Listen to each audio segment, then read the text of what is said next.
Introduce the Frys to you.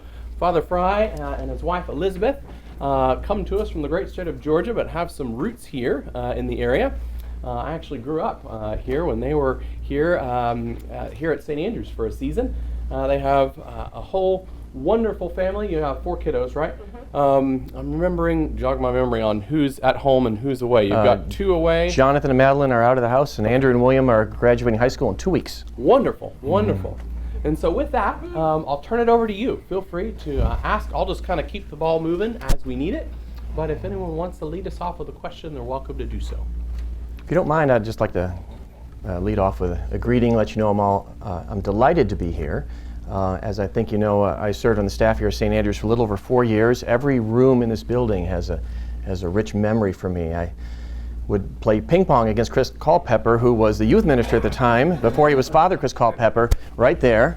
Most days at lunch when we were playing dominoes down in the kitchen with Miss Jolene and one of her sons. And so when he comes, I know you have important questions to ask, but after you get the important ones out of the way, somebody ask him who won most of those games. So anyway, with that, questions? I think you're calling. I just want to ask about the mission. Can you tell me a little bit about the mission of your church and how you see our diocese in terms of the mission work? It's a good question. For video, if you just kind of recap what you hear. Stand over here. And just so that the rest of the group can hear.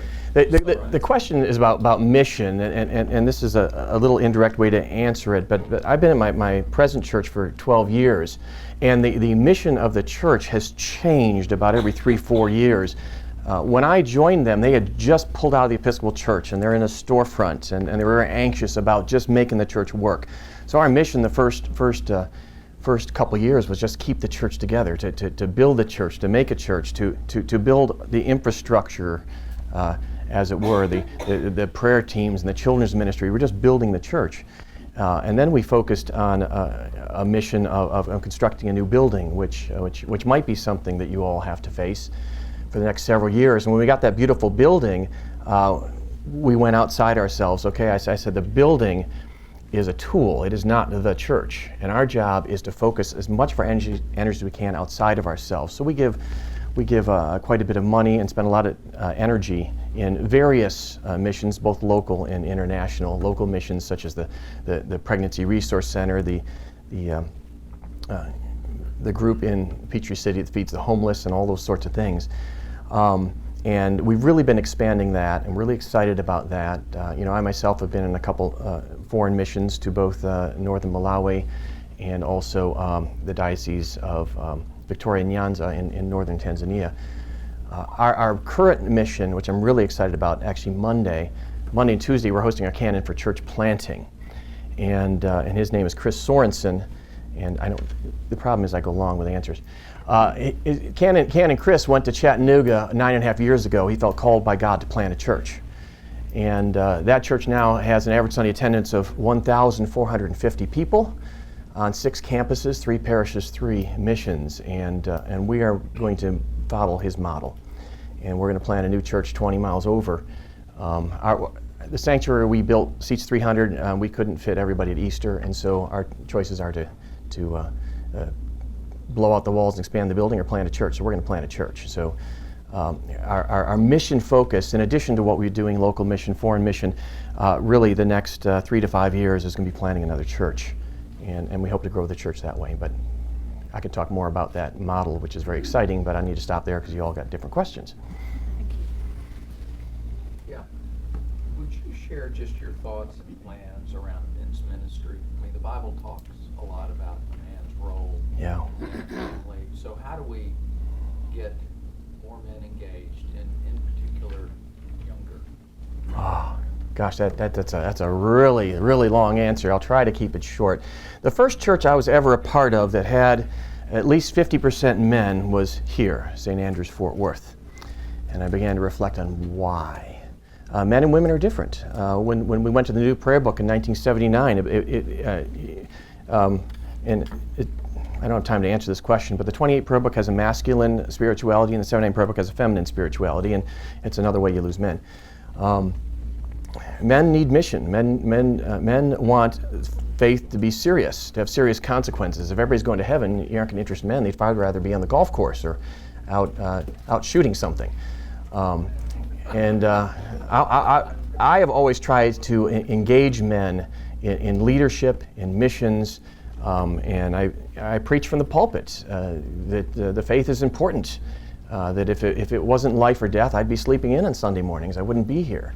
And that message and that approach has worked in All Saints Peachtree City, as we also are 50% men, which is unusual. A typical church is 60 to 70, usually closer to 70% women. And there are profound issues in our culture and in the church, and there's a tremendous attack on masculinity in our culture, which we need to resist. And the reason it's happening is the devil's scared of men. Honestly, if men live as men and are leaders in their families and in the church and are seeking to take back society for the kingdom of God, he's in trouble, and that's why they're being attacked. Judy, I believe you had a question. If elected bishop, what would be, this is a broad question, I know, but what would be your just overall vision for our diocese? I know that's hard to say in a few words, but No, you I articulate it a little, but just prayerfully, what would be your overall vision for the Diocese of Fort Worth? And I won't take a few words. Yeah. I'm at a bit of a disadvantage, as you know, with the other three candidates because they're in the diocese. Their experience or their feeling. I served in the diocese for 7 years, but have been on loan elsewhere for the last 17. But let me give you a few broad overall philosophical points of view, which I think are very helpful.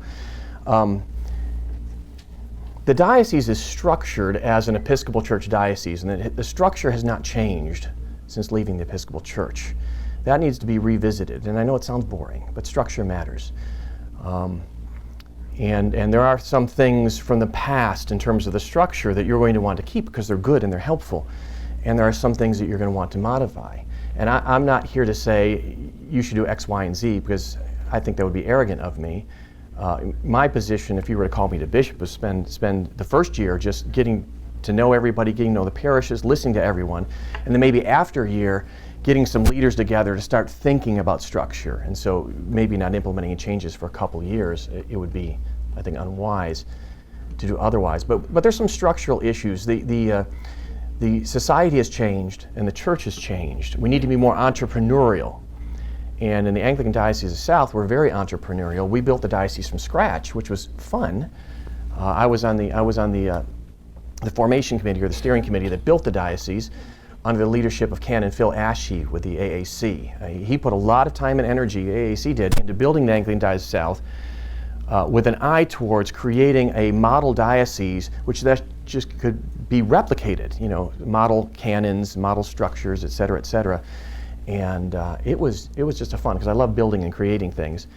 For example, I wrote the first diocesan budget for the Anglican Diocese of the South, and so what I did was I pulled old budgets from Fort Worth, old budgets from San Joaquin, looked at the Diocese of South Carolina, looked at the Gulf Coast, and saw what they were doing, and thought through what does a diocese have to have, and what maybe does a diocese not have to have. There are some pretty crazy things that we're doing in Atlanta that you're not doing here, some of which maybe Fort Worth should do, some of which I would say don't do. For example, we have no assessments whatsoever. Everybody just gives what they want. I don't recommend that because, surprise, surprise, they don't want to give a lot of money. So I think the average giving is about 5 or 6%, which actually is a challenge. But I think rethinking the structure of the diocese. The other thing I think, and you can correct me if I'm wrong, but my sense is the mission needs to change.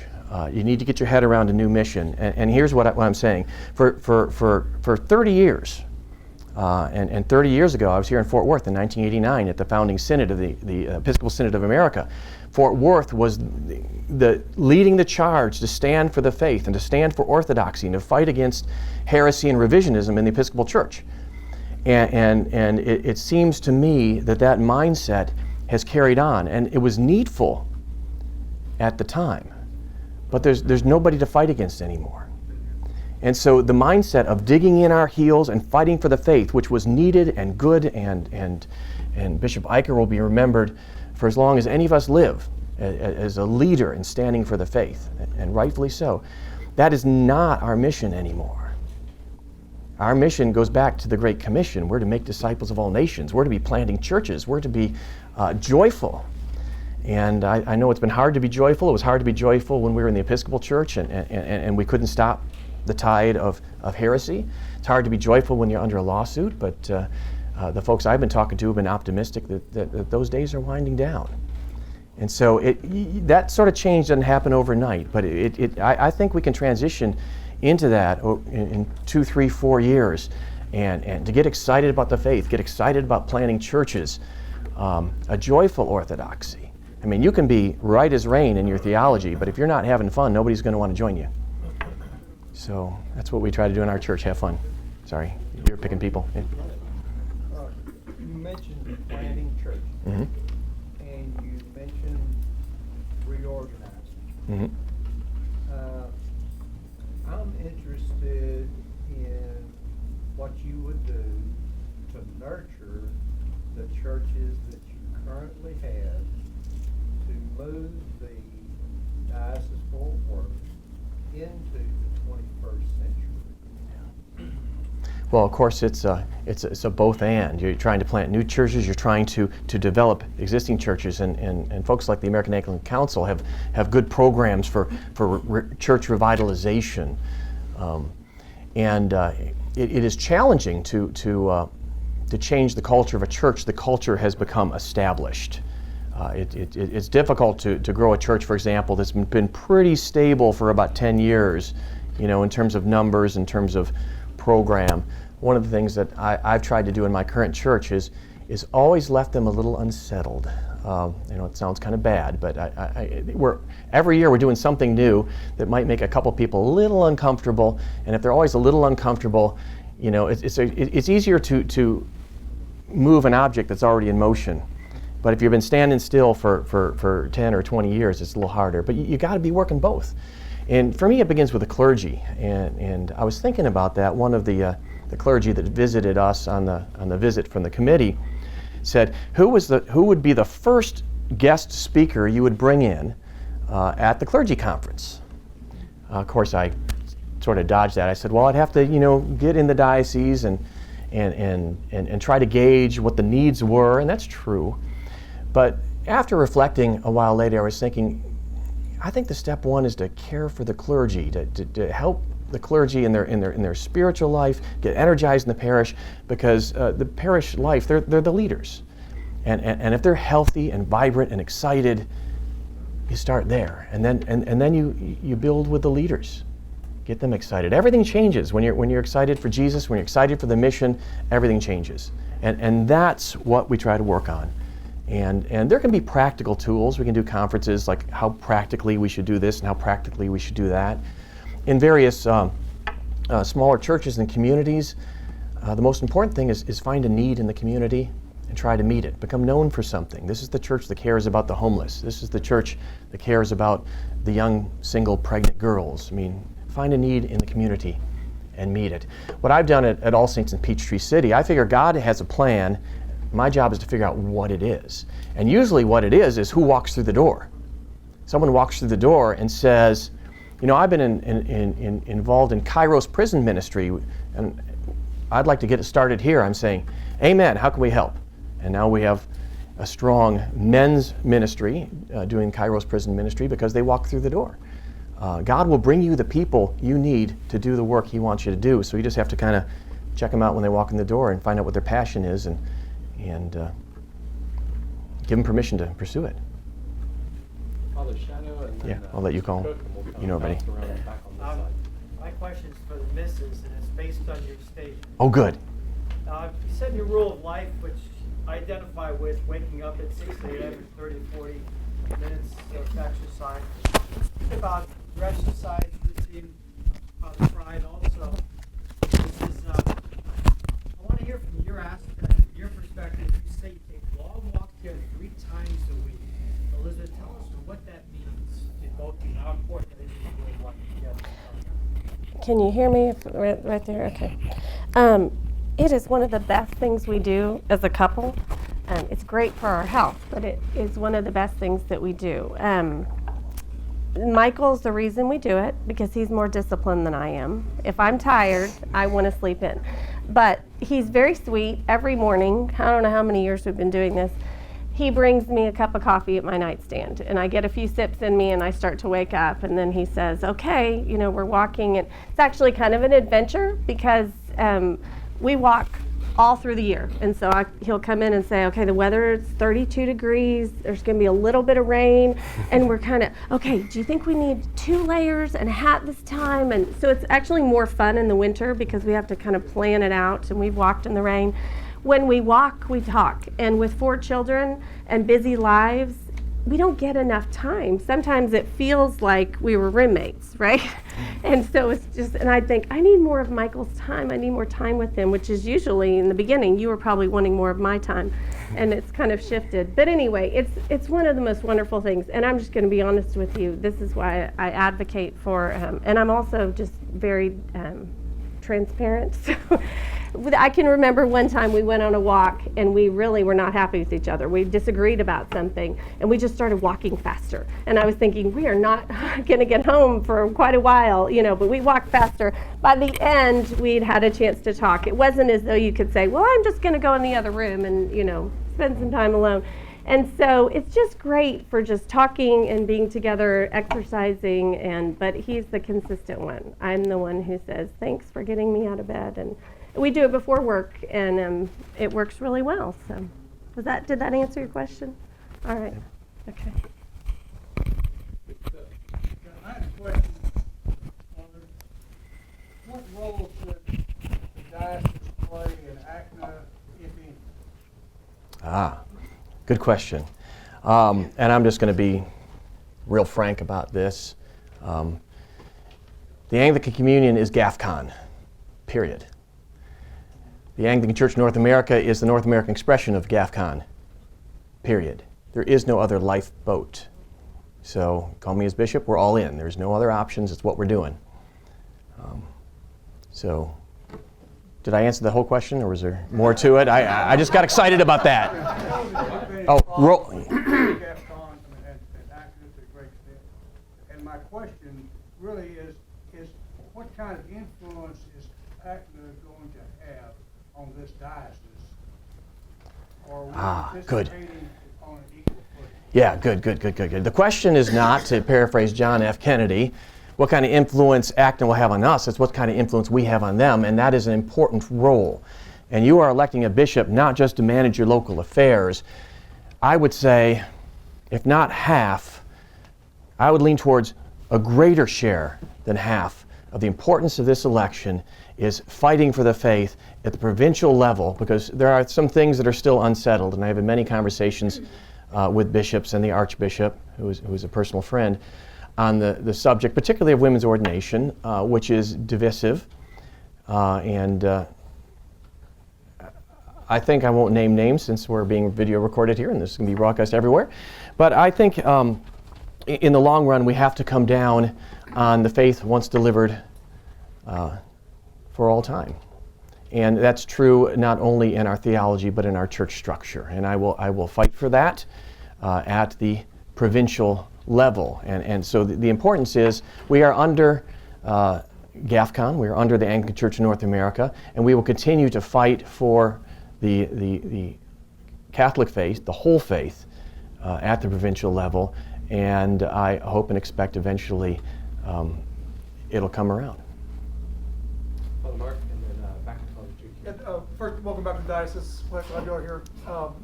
In the document of the bishop we seek, it's kind of a job description for Jesus Christ, a lot to live up to. So the question may be twofold. How do you lead, and what is your greatest strength and biggest weakness as a priest? And Elizabeth, maybe you can confirm or deny that. Yeah. Don't ask her. She knows better than I do, so yeah. So how do I lead? I mentioned in the document being a bit on the introverted side. I'm a social introvert. Some people confuse introversion with shyness, which are two completely different things. I'm not shy at all. But an introverted leader typically has a lot of conversations, build consensus. I never do anything in the parish unless almost everybody agrees on it. And it could be even something which in the beginning, people would be all over the map. We're moving into a church planting mode. And so Monday afternoon, the candidate for church planting is coming over to our house at 5 o'clock, and we're having dinner with some key influencers. At 7 o'clock, he's with the vestry. The next day, Tuesday at 10:30 in the morning, he's with the staff. I'm starting to build a knowledge base. We're going to be, this is not something I'm going to snap my fingers and say this is what we're doing. We're going to build consensus. We're going to gather information. And then when we're in agreement and we're all excited about it and we prayed about it, then we're going to move. I would do the same thing as bishop here. Talk to everybody, listen to everybody, build consensus. You start out by doing the easy things, the things everybody agrees on. If there's hard things, you talk about it, you pray about it, but maybe you put it off a little while until maybe the answer is clearer. I said in my write-ups that I'm a visionary. God has given me the gift of vision. I see things sometimes other people don't see. And not only as an introverted leader, but I'm a middle child. I love when I do premarital counselings. I do the Myers-Briggs, I do birth order book and all this sort of stuff. I want everyone to get along. So I tried to lead through consensus. In terms of weakness, as I mentioned in my write-up, I'm a strategic planner, not a project manager. I don't do detail, follow the, get stuff done super duper well.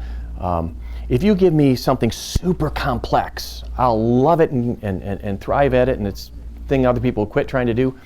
You give me 10 simple to-dos and I'll freeze up. That's what I've got a church administrator for. Could you please do this for me? Go make those copies.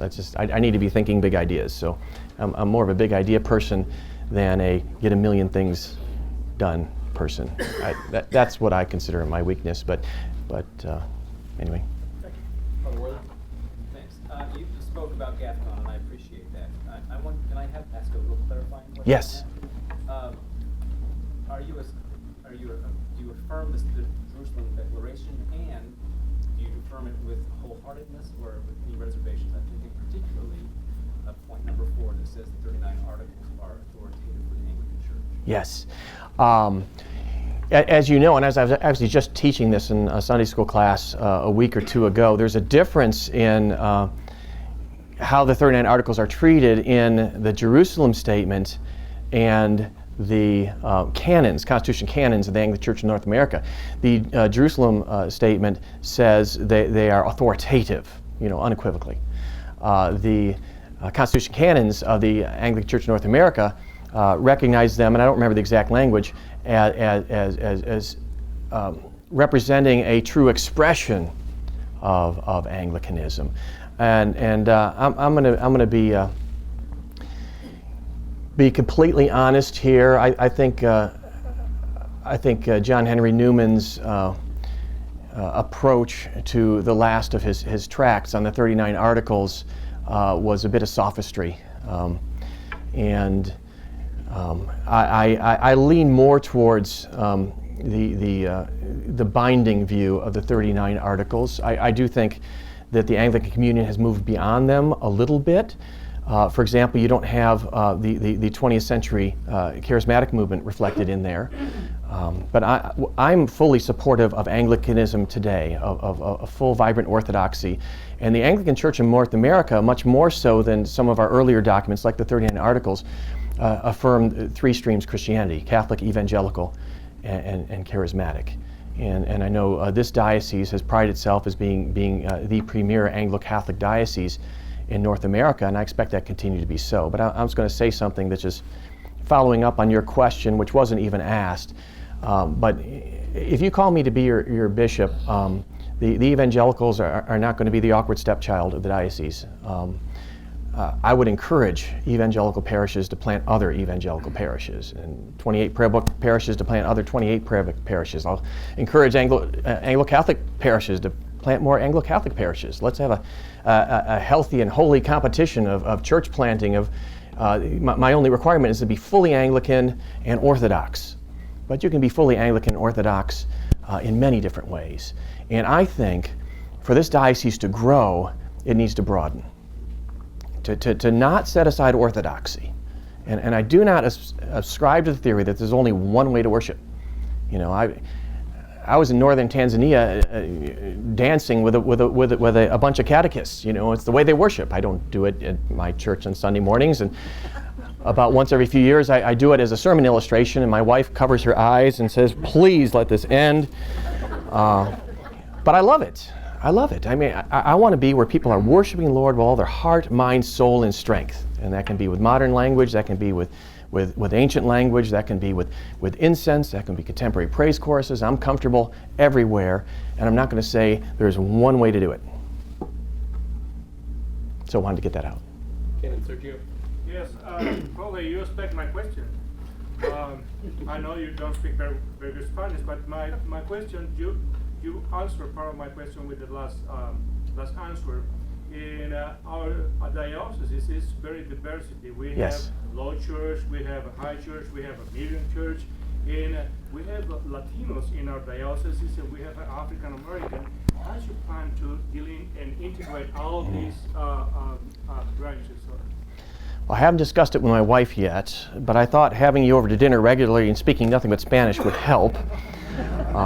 And I could probably pronounce Spanish well enough to say the Mass, but I'm told that you say it so fast they wouldn't recognize how I would do it. So I would definitely want to become effective, at least in conversational Spanish.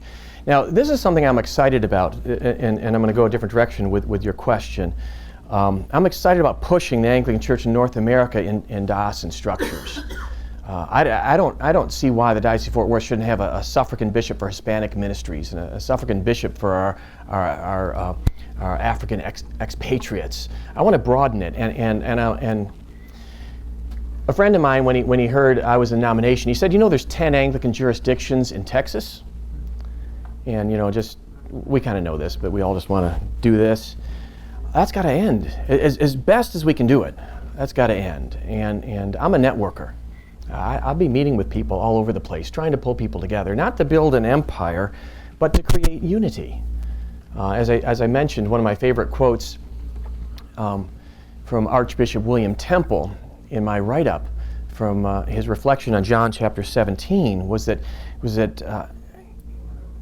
our job is not to try to create unity, that the Church of Jesus Christ is united in the eyes of God. Our job is to start acting like it. And so, again, going back to John's question, our relationship with the Anglican Church in North America, our relationship is to push them toward unity, to push them towards orthodoxy. But it's got to be in a loving and winsome way. That's you know how you grow your parish. That's how you grow your diocese. It's how you convince others, and that'd be my approach. But there's a lot of work to do, and I have a steeper learning curve with Hispanic ministry than I will elsewhere, but I'm eager to jump in and raise money to build you a church. Yeah. I'm surprised nobody's brought this up yet, but as you know, we've been in a lawsuit now for 10 years. Actually, it's going on longer than that. Probably have an answer on that in the next year or two.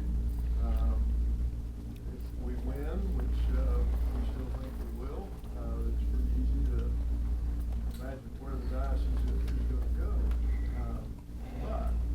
But if we were where we are today, we're losing.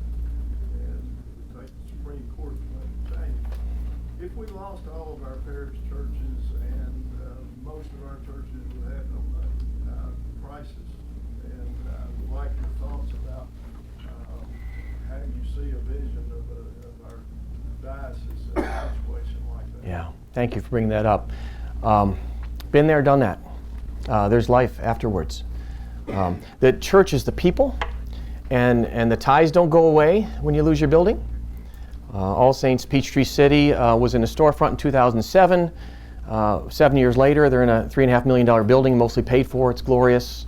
We're growing like gangbusters. Our growth curve's been like this. You know, average Sunday attendance right now is 17 more than same time last year. We couldn't fit everybody on Easter Sunday, so there's life afterwards.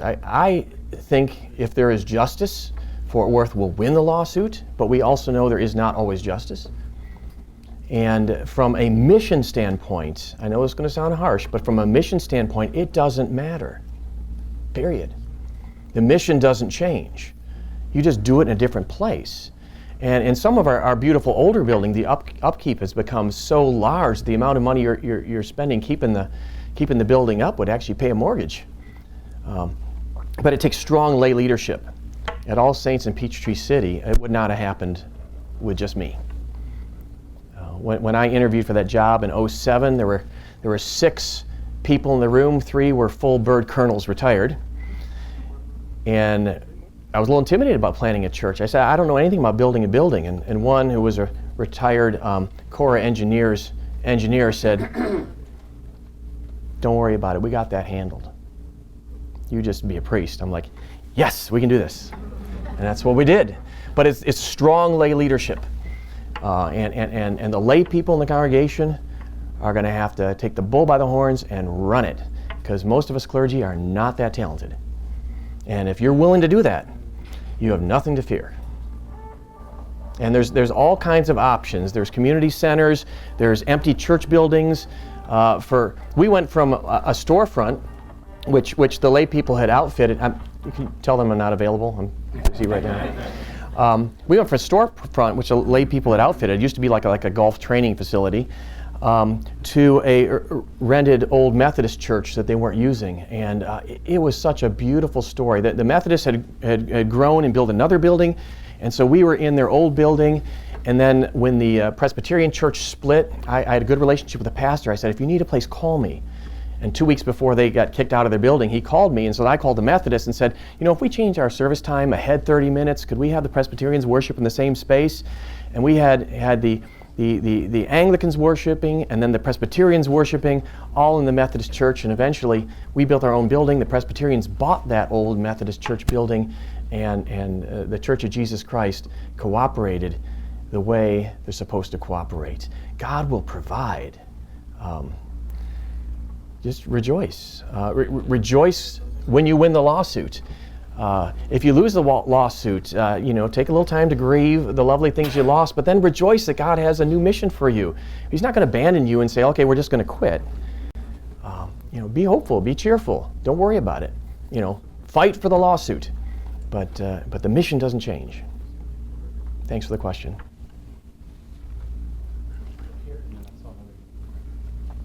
Father Fry, what is the one thing that, in your opinion, must be done to grow? I'm afraid I don't think I could nail it down to one thing unless I would just quote Jesus, love the Lord your God with all your heart, mind, soul, and strength. I quoted in my write-up a little booklet that Bishop Eicher introduced us to when I was a young priest. And it was called Natural Church Development, and it focused on about 8 different characters of the church, and I can't quote them all off the top of my head, but an appropriate building, heartfelt worship, didn't matter the style, but that it was heartfelt. I mean, there's several elements here, and if you're doing them all well, you should grow. There's caveats to that. As I said in my write-up, if you're in a community that's declining, it's hard to grow. There aren't people there, and the people there might be going somewhere else. Overall, in Diocese of Fort Worth, I don't need to tell you this, but the lawsuit has created a pall. Some of it is absolutely understandable. You don't want to build an extension on your building if 6 months from now you might lose that. But it's also a bit of an enthusiasm, Paul, and that you just need to try to fight through as best you can for now. You're also at a disadvantage in that the name Episcopal is attached to your churches and your diocese. You need to ditch that as fast as you possibly can. It is a disaster. And some of you might be thinking, well, we're the true Episcopalians. Well, you can't control language. We don't use the word gay anymore, do we? Because they changed what it meant. And the Episcopal Church, USA, TEC, changed what Episcopal means, and we can't take it back. And in Atlanta, we say we're All Saints Anglican Church, and everyone's like, Anglican? How do you spell that? What's an Anglican? And we got to explain it, which is a little bit of a barrier. It's not like, being First Baptist, everybody knows what that is. So we got to explain it. It's a little bit of a barrier for church growth. But if you say Episcopal, everybody knows what it means, and they want nothing to do with it. So that's a big barrier to growth. There's a lot of little things, and what I would recommend if I were a bishop visiting parishes, it varies from parish to parish. What you need to do is elevate your weakest point. Let's say you've got great worship, but your building is a shambles. Well, maybe you need to work on that. Let's say your building's okay, your worship's okay, but your nursery's terrible. No young family is going to come if your nursery's terrible. So you just need to look at the program individually, church by church, and one of the things in that book, Natural Church Development, talks about is elevating your weakest point. And if you do that, it'll help. So.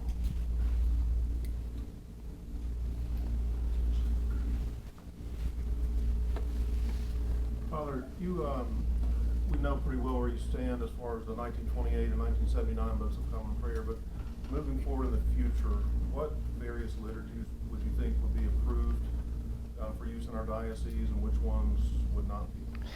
I can expand on that. I answered that in the questionnaire. But if you're using I don't like the word contemporary because it makes everyone scream, but standard English service, you should be using the new ACNA prayer book. They have accomplished what was supposed to have been done in 1979, which is an orthodox prayer book using standard English. If you prefer a traditional language service, you should be using 1928. But again, my leadership style is not to club people over the head. If you've been using something else for 150 years and you want to keep using it, I'm probably going to say, well, okay, you can keep using it if you want, but if we're planning new churches, it needs to be 28 prayer book or the new ACNA prayer book. And I had a hand in some elements of that, and I fought some battles, and I won some and lost some. I was responsible for most of the Sunday lectionary year B, as well as the Saints' Days lectionaries. I fought aggressively with the daily office lectionary. What we have now is better than any lectionary that's ever been in an Anglican prayer book, but it's not good enough, and I'm still not happy about it. Hi, Archbishop Duncan. But we've had long conversations on that. I've written a critique of that, and the good news is it's way better. And my overall view of the new ACNA prayer book is it's way better than what we've had. And let's celebrate that. Let's use it. So, but if you're in a parish that's been using, the Anglican Missal for 40 years, God bless you, and I'm not going to hate on you and make you use something else. That's what you want to do. But new churches, we're going to be using the newer liturgies, the ACNA prayer book or the 28. I haven't seen a good argument to use anything else.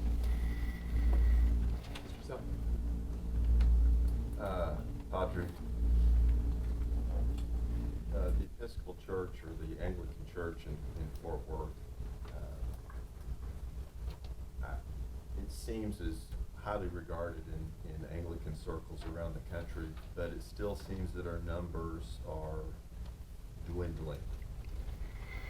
In a post-church culture, a increasingly informal culture, how does our denomination engage the culture with the gospel of Jesus Christ and make new disciples and get to a place where it could rightfully be described as flourishing? Well, you meet people where they are, and sometimes you plan a church of a different style if that's where the culture is.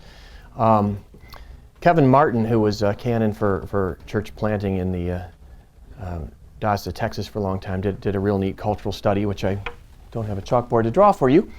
But there are some people that the Anglican Church is flat out not going to really reach. There are some people that are never going to be interested in liturgy, who are very much into contemporary culture and not going to be accessible to our style, and we don't want to become that. When I was first starting at All Saints in Peachtree City, I did a lot of envisioning and tried, how should we do liturgy? How should we grow? And there's a church in town, the pastor I really admire, his First Christian Church. They have 3 services. They have like their traditional kind of Bible church type service, and they have their contemporary type service, and they have something called cafe worship. Cafe worship, you literally walk through the cafe, get your Danish and your coffee, you go sit at like a round table. There's a contemporary praise band, and the preacher sits on a stool and delivers his message. That's cafe worship. And I'm thinking, even if I wanted to, I couldn't do it better than he's doing it, so I'm not going to compete with him. I mean, that is not an Anglican style. You know, you can be high church, you can be low church, but you're always going to be liturgical to a certain extent. We're going to use the liturgy, whether it's morning prayer or Holy Communion. So there are certain people in the culture you will not ever be able to reach, but you can vary in being more formal, more less formal.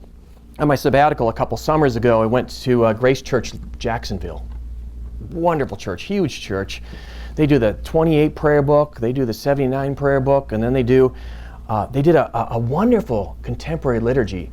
As a liturgist, and all us clergy are professional liturgists, I sat there almost with my mouth open at how beautifully it was done. They did the whole liturgy without telling anyone they were doing the liturgy. There was a creed, there was a confession. It was all there, but they never said, we're doing the creed now. And it was just very informally done. But you can tailor the Anglican approach in different ways to reach different people. And I'm not saying, for example, that St. Andrews should change anything. I mean, St. Andrews is growing, St. Andrews is lovely. But you can plant another church, or St. Andrews can plant a church that's a little more contemporary, a little more casual, somewhere in Dallas-Fort Worth to reach that crowd. The church I mentioned before in Chattanooga, it's called Mission Chattanooga, that network of churches. And one of their congregations is a college ministry that has 300 people on a Sunday. College ministries are never going to be self-supporting, but I'm sure, and I haven't seen that, I'm sure they have a very casual approach. But you vary your approach. I mean, St. Paul himself said he changed his approach to try to reach, I become all things to all men in order to reach all people. Why should we not imitate St. Paul? Thank you. I want to thank you for that beautiful question. As if you read my mind. For the past 25 years, Father Bishop Coadjutor has tried to make this diocese a Bible-based diocese. Yes. But a visitor to this diocese, even from Africa, we see that this diocese is an Anglican diocese in name, but in structure and in approach, is still an Episcopal diocese. Okay. That means you get to be on the committee for restructure right there, but go ahead. How are you going to work out the structure to reflect the theology of Anglicanism worldwide? Yeah. So that a visitor from other parts of the world, like Africa, Nigeria, which we have so many of them here, the moment they walk into our church, they will know and recognize that this is an Anglican church. Yes, thank you. And I don't have a good full answer for you, but you've really sparked my curiosity because I want to hear what your ideas are. Having done a few short missions in a couple different African provinces, I recognize some differences. In Tanzania, there's a wide use of catechists. In both places I've been, the rural dean is much more powerful than the way we tend to use them, which is just presiding over meetings. But I'd love to hear your ideas because, again, what I do recognize is the Diocese of Fort Worth is still the old structure of the Episcopal Church, and we need to ask ourselves what's effective still, and what maybe needs to be changed, and borrow ideas from other provinces. Thank you. Thank you. Got a question. Father, first of all, I want to thank you and your wife for being here and going through this. I know it's discernment for you as much as it is for us, but I also can only imagine it's got to be really nerve-wracking for you. Yeah. Father Klein, David Klein from St. John's. I like what you've been talking about in terms of structure and re-examining structure, pulling away from some structures that we're so very used to in the Episcopal Church, and begin to be more free about how we might be able to structure our parishes, especially the new ones. And with that in mind, I was thinking about church growth, because there's a lot of conversation here about that. And then I'm just this wicked kind of guy that thinks to myself, money, diocesan budgets, Yeah. to grow all of this. Yeah. And if you do it under the traditional or the sort of the regular structural model that we have, a diocese can plan one church every, realistically, 8 years, 10 years Yeah. because of the cost of it. Yeah. When you look at the cost of land, when you look at the cost of just supporting our clergy in some places. Mm-hmm. And so the freedom to be able to look at how to establish new churches in new structural ways is very appealing to me. Yeah. Especially since we don't really have a diocesan boundary system like we used to. Mm-mm. We have Everywhere's a mission field. Your church in Georgia could become a part of the Diocese of Fort Worth. I mean, May God be praised. Yeah. So, first of all, I want to commend you just on the idea of being open to new structure systems, but also the reality is that we can talk ourselves crazy about the need for church growth, but you got to put dollars behind that, and when you look at the redevelopment of existing congregations, the maintenance of some places, that just takes a huge amount of money. Yeah. You look at our budget, and even years ago when you were here, I begged you to find a lot of wiggle room in it to be able to say, well, we can take it from here Yeah. and there. So getting that money together, getting those resources together, getting the right structure together is so important. Never wait for the money. Jesus didn't say, go out there and fundraise and then go do mission. He said, go make disciples. So you just start making disciples. If you're doing what God wants, the money will come. You need to figure out what it is. The diocese does not plant churches. That model doesn't work. Diocese of Texas did that. They raised $500,000 per church plant. Not happening. No, I'm not saying we couldn't raise $500,000. I'm happy to raise $500,000, but that's not how you plant churches. You just go get out there and plant them. And the reason I'm excited, and there are multiple successful models. What I'm wanting to do in Peachtree City is to follow the model of Mission Chattanooga. Okay, we're cheating, but we've been blessed. We've just been given 48 acres of prime lower Alabama forest land worth about $200,000. We're going to sell it, and so we got the money. I'm planning on hiring a young, energetic priest to plant a church in Noonan, Georgia, and he's going to be on our staff. He's going to be part of All Saints Peachtree City, and we're going to plant All Saints Noonan. And he will spend half his time planting the church, the other half of his time with us. And what Mission Chattanooga did is they centralized things like administration and payroll, and there aren't separate churches. It's one church staff being serviced. Chris Sorensen's a real entrepreneur. He likes to think he's doing something like a medieval abbey. The analogy doesn't exactly apply, but it's a mother church with daughter churches, but it's one organization. What I'm trying to say is the parishes are planting the churches, not the diocese, period. The diocese doesn't suck any money from the parishes to go plant a church, because the parishes have the passion, have the vision, and I want the parishes to plant the churches they want to plant. If they feel like in this area we need the spikiest mass anyone's ever seen, and that's going to attract millennials because they're weird, go for it. If St. Andrews wants to plant something super low church because that's where the culture is today, go for it. And where the enthusiasm is, where the vision is, the money will appear. In the Anglican Diocese South, built into our Constitution is the principle of subsidiarity, which I have to keep saying that so I remember what the word is and what it means. It's a beautiful word. It's a bit like federalism in the United States government. I mean, you push the authority and the decision-making as low as you can. So subsidiarity means everything that can be done in the parish should be done in the parish, and nothing should be done at the diocesan level except what has to be. And as I wrote my write-up, I've had a passion for years beyond number to reduce diocesan assessments to 10%. And my vision here would be to say, the clock's ticking. In 2 years, we're going to be at 10%. Our job is to figure out what we can afford and what we can't. And you might think that's harsh. How do we do that? Well, when you're preaching to your parishioners about tithing, do you say, when you think you can afford it, then you should tithe? Nope. You start tithing and then figure out what else you can pay for. And watch God bless you. And growth pays for itself. So Assessments are going down to 10%, probably in 2 years, and we'll figure out what we can afford when that happens. And St. John's and other congregation, you're all of a sudden going to have more money in your pocket. And then you're going to think, what can we do?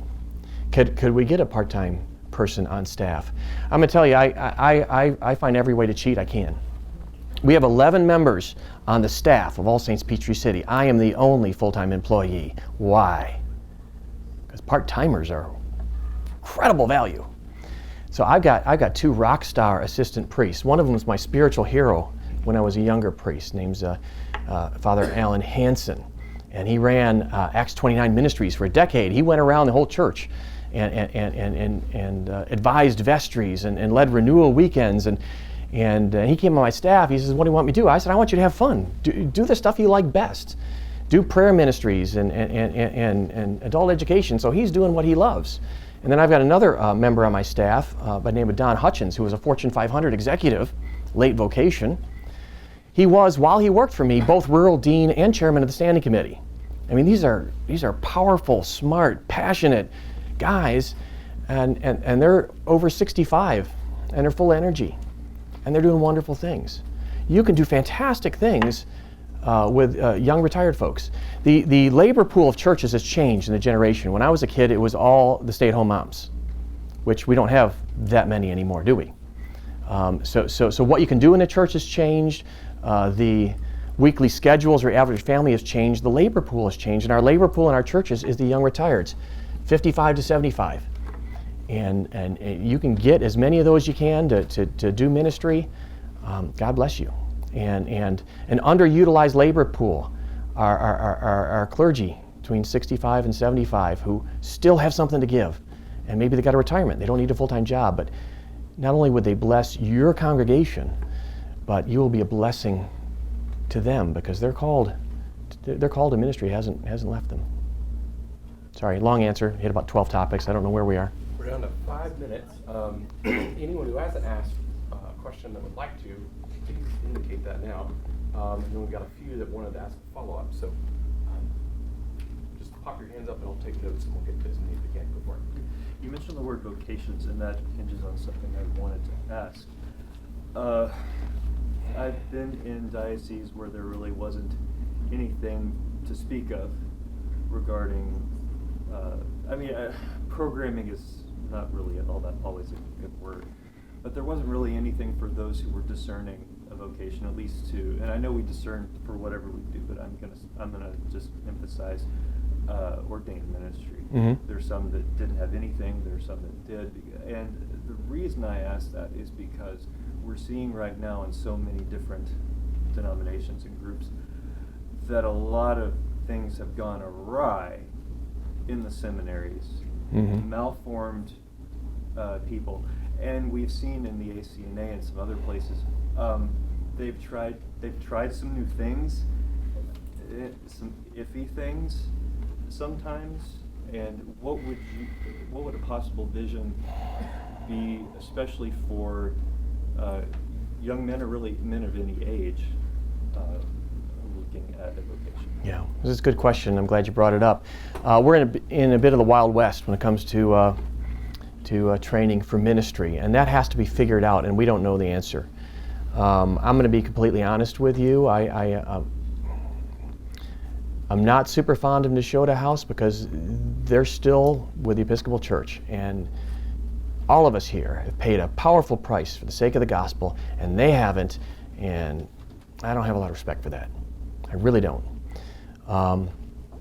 There's a lot of experimentation going on. There's an Anglican study program at Asbury that has promise. I talked to Bishop Frank Lyons, who's the assisting bishop in the Anglican Diocese South, and one idea we have is maybe establish an Anglican study house there that does the proper liturgy like it might be done at Nashotah House. And so you send the guys off to get a great academic education at Asbury, but every day they're doing the prayer book liturgy, so they're being formed. That becomes an inexpensive way to redo seminary education. You got Asbury, you got Beeson Divinity School at Sanford. There's an Anglican study program there, wonderful place. I really like the guys leading them. But those are residential seminaries. That also is somewhat problematic because the cost model of that, it's the old Episcopal Church model, it's astronomically expensive. Unless you've got, and I don't think the diocese should be in the business of paying for that. I think we need to have a both and, different models. If you're not called to be an academic, you don't necessarily have to get a fancy degree. You may be a gifted pastor who can be trained locally. A lot of people have talked about that I've talked to about doing something here in Fort Worth, that you can keep your day job and get trained, and you can do it affordably. And we need to not be putting people into mountains of debt, because shockingly, parish clergy are not paid extremely well. So paying off debt is not an easy thing to do. So why put them into debt? Anyway, but long story short, the answer is not clear. We're going to be entrepreneurial. We're going to figure it out. We're going to experiment. We're going to talk to people. We're going to look at models in other provinces and how they do it. And we're going to trust the Lord, and we're going to have fun. So, and make some mistakes on the way. You want to ask one last question? I think it's our last one. Did we have anyone else, though, before he asks, that has a burning question they want to ask before we wrap up? Father, really appreciate your thoughts on church planting, parish model sense. But earlier you said that you wanted Anglo-Catholic churches, evangelicals. So I would assume 28 would plant a 28 church, 79. Well, you can do anything you want. If you want to plant something different, go ahead. I'm just saying freedom. No. We're declaring the year of Jubilee. Do what you want. We're in a fun time because CTR is going from 79 to ACNA. We're excited about it. Yeah. But then you said all new churches will be ACNA liturgy. So it seems a little incongruent. Can you speak to that? Say that again, because I wasn't sure what you're asking. So you said that evangelical parishes can plant evangelical parishes, and, yeah. and you're wanting that Anglo-Catholic parishes, right. so on and so forth.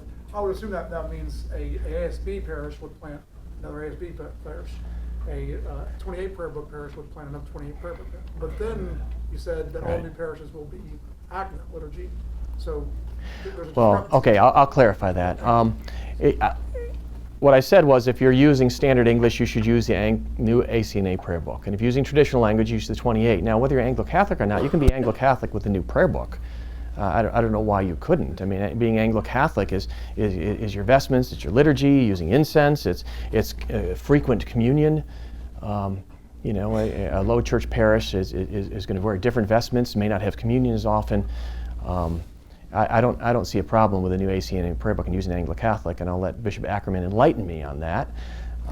If there's an item or two he sees as problematic, but we've discussed that, and I see Anglo-Catholic liturgy being able to function with the new prayer book. And if I'm wrong, I'm happy to be enlightened on that. And it just kind of crossed our. Okay. Here, would you close this in prayer? I will, but I want to say thank you, and I gave you everything I had, and I feel sorry for the next group because I may not have anything left. So let's pray. Heavenly Father, I thank you for many blessings. I thank you for the gift to be here in Fort Worth and at St. Andrews, and I thank you for these good people that have given so much time and prayer to this important calling. And I pray that you would guide them to know whom you have chosen to be the next bishop, and then after that bishop is called and ordained, that you would encourage them and strengthen them to support the ministry of the diocese. And I pray, Lord, that there would be freedom and joy, and that the lawsuit would quickly end. I pray this in Jesus' name. Amen. Amen. All right, before you move,